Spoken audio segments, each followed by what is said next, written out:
ইরানের প্রয়াত সর্বোচ্চ নেতা আয়াতুল্লাহ আলী খামেনিকে রাষ্ট্রীয়ভাবে শেষ বিদায় জানাতে তেহরানে শুরু হয়েছে রাষ্ট্রীয় শোকানুষ্ঠান। লাখো মানুষের উপস্থিতির পাশাপাশি বিশ্বের বিভিন্ন দেশের উচ্চ পর্যায়ের প্রতিনিধিরাও এতে অংশ নিয়েছেন। বাংলাদেশের পক্ষ থেকেও শ্রদ্ধা জানিয়েছেন জাতীয় সংসদের স্পিকার হাফিজউদ্দিন আহমেদ। বিস্তারিত থাকছে মোহাম্মদ গোলাম মর্তুজার টেক্সট রিপোর্টে।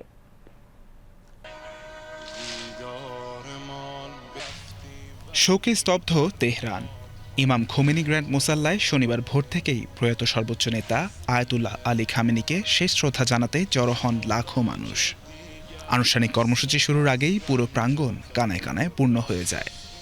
কঠোর নিরাপত্তা আর যান চলাচলে বিধিনিষেধের মধ্যেও অনেক মানুষ কয়েক কিলোমিটার পথ হেঁটে অনুষ্ঠানস্থলে পৌঁছান।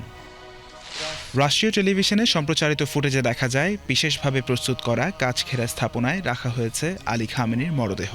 একই হামলায় নিহত তার পরিবারের সদস্যদের মরদেহ সেখানে রাখা হয়।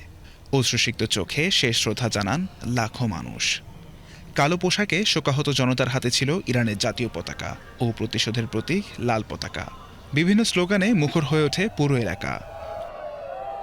রাষ্ট্রীয় শোকানুষ্ঠানে দক্ষিণ এশিয়ার দেশগুলোর মধ্যে বাংলাদেশের জাতীয় সংসদের স্পিকার হাফিজউদ্দিন আহমদ, পাকিস্তানের প্রধানমন্ত্রী শাহবাজ শরীফ, আফগানিস্তানের উপপ্রধানমন্ত্রী ও পররাষ্ট্রমন্ত্রী এবং ভারতের উপপররাষ্ট্রমন্ত্রীর নেতৃত্বে প্রতিনিধি দল অংশ নেয়।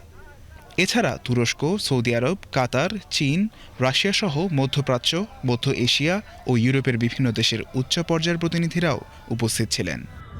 বাংলাদেশের প্রতিনিধি হিসেবে জাতীয় সংসদের স্পিকার হাফিজউদ্দিন আহমদ প্রয়াত নেতার প্রতি শেষ শ্রদ্ধা জানান।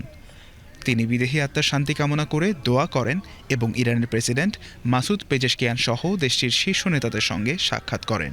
বাংলাদেশ সরকার ও জনগণের পক্ষ থেকে ইরানি জনগণের প্রতি সমবেদনা জানানোর পাশাপাশি শোক বইও স্বাক্ষর করেন তিনি।